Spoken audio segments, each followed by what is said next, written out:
Hi, Winedlusters, and in this episode, we're off to Emilia Romagna and Cinque Terre. Welcome to the Winedlust podcast. My name is Jeanene, and my real passion is travel, and my bucket list is to visit every wine region in the world. In this series, we're heading off from Australia and heading to Bella Italia. I'm speaking to wine experts living in Italy, and we'll share my travel tips on visiting wine regions. So pour yourself a glass and let's go exploring. In my research, Emilia Romagna kept popping up as a real foodie place of Italy.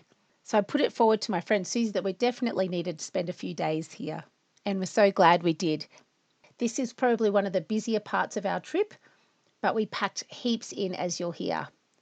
We then headed over to Cinque Terre, which is sort of the next little region across, by the beach, very famous, and we relaxed for a few days. But even though we relaxed, there is some wine experiences to do there as well. I hope you enjoy our chat of our experiences in these two regions. Thank you for joining me again, Suzi. And this time we are going to talk about our time in Emilia Romagna, which the most famous town in that region is Bologna, and also probably Modena, because that's where the famous chef from the Chef's Table, that Massimo Bottura, has his restaurant. This was probably a place that wasn't immediately on your radar, do you think? Would that be fair to say? I'd never even heard of the region at all. And you were the one that really introduced me to that area being the food bowl of Italy. And there were some unexpected surprises. Yeah, so we were considering going to the Massimo Bottura restaurant. And I put us on a wait list, but we never got off the wait list.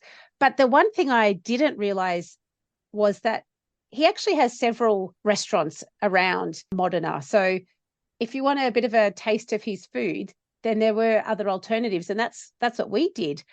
He had collaborated with Ferrari for one that's located near the museum, not in the museum, which I had thought, but near the museum. And we had to do a mad bolt from the museum about 2 blocks and arrive within our 15 minutes reservation time slot. But I'm glad we made it because it was a lovely lunch. It was really nice. The setting was beautiful outside. Again, really nice wine. The food was excellent.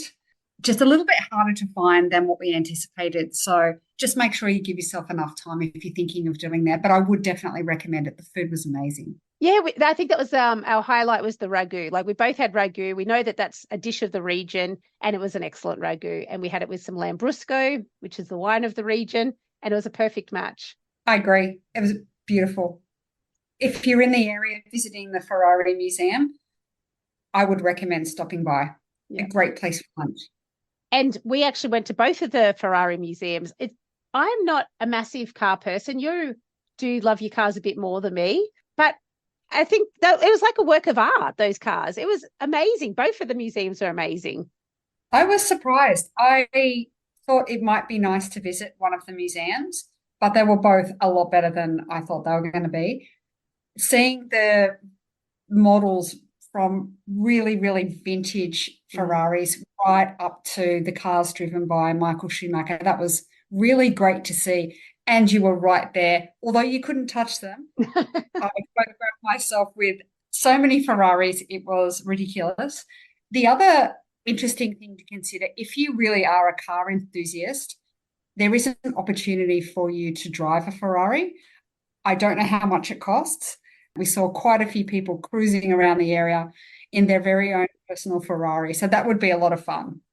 And I think there's actually Lamborghini and Ducati motorbikes in the region as well. So, yeah, so if you are a car fanatic and you love your food, then this is the region to hit.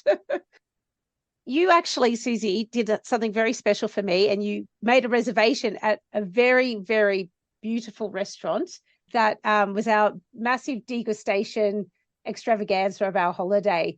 Can you tell us how you came across this restaurant? Because you found this restaurant, we decided to stay in this little town, which was about 7 kilometers outside of Modena, a little town called Rubiera, which had a nice little historic center, but outside of that, not as charming perhaps, but we had a car, so the place that we stayed had car parking, so it was very convenient for that.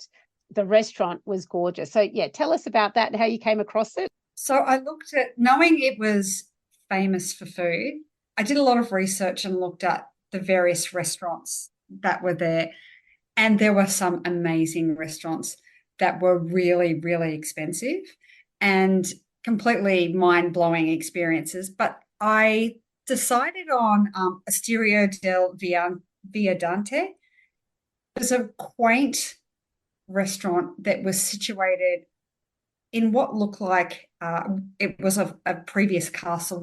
It was very, very authentic Italian, but done with a bit of a modern twist. So there was a degustation menu offered with matching wines. And what was really nice was you got a taste of lots of various dishes, matched perfectly with wines. The service was absolutely impeccable. It was. What struck me was, Jeanene, was it the wine list or the menu, that book that was the biggest? What was that, the wine list? Yes, and we did come across a few of those wine lists in Italy, but yeah, it's absolutely massive. So yeah, that was great. The wine list looked like a set of Encyclopedia Britannicas from the 1980s. It was so heavy and so huge. It was almost overwhelming. Yeah. But it was a really, really lovely experience to be sitting out on the terrace in what was a former castle with people bringing you amazing dishes after amazing dishes with glasses of wine. I remember commenting on how much I enjoyed one of the glasses, and the very lovely waiter brought back the bottle and gave us another little glass, another little cheeky, which was much appreciated. We walked out of there. I think we actually rolled out of there very, very full and very, very merry. And we'd spent hours there. Like it wasn't rushed at all. I think we had an 8 p.m. booking and we probably left like after 11 sort of. So it was a wonderful, wonderful evening. Like you said, the service was beautiful. I just remember the dessert. They brought like a gelato trolley out so you could have gelato and all the different condiments on top. It was interesting that there was a lot of French wine on offer, but we asked if we could have more Italian wine, and he accommodated with that because that's why we were in Italy. We want to try all those sorts of wines. Yeah, it was fantastic. It was such a great meal. So thank you. Wow, we both enjoyed it. I got to experience it too. It was worth taking the time to book in a couple of things that you really, really want to do that are really special memories. And that was one of them. Yeah, and that was our really special meal of the trip. We had lots of good food, but that was like a special meal event of the trip. And that was lovely to factor in. Because it was such a foodie area, outside of the Ferrari cars, we spent a day doing all the foodie stuff in the area. So we started off with Reggio Parmigiana cheese tasting tour. It was fascinating to be in a room that was worth 8 million euros worth of cheese. And it was on a farm. So it was a rustic experience, but gosh, it was interesting. What do you think, Susie? It was a little different to what I thought it might be. It was a good overall experience. I did learn a little bit too much about some of the things that happened with animals, but what blew me away was walking into the room and seeing those cheese wheels. It was mind-blowing. And the great thing was they talked us through the process. They talked us through what a not so good cheese wheel looked like, the things to look out for in terms of the sound, the texture. It was really quite fascinating. We walked through their production process as well. So we saw the cheese being made at various stages, when it was being boiled, where the cheese was washed, actually seeing the stages that cheese goes through to end up with this beautiful finished wheel. And there was so much Parmesan cheese. It was fun. It was just fun. Then we went on to a balsamic vinegar tasting tour. That was fascinating to me. I knew nothing about how balsamic vinegar was made. And they talked about, because it comes from grapes as well, and it's been put in barrels like red wine is. But just that they have these battery of barrels, and has like a medium-sized barrel and then all the way down to a little barrel, and then they sort of transfer them across like over the years. I thought that was just so interesting. I had no idea how complicated it was to make really good balsamic vinegar. Yeah. It has changed my mind about the type of vinegar I buy and also what I do with it.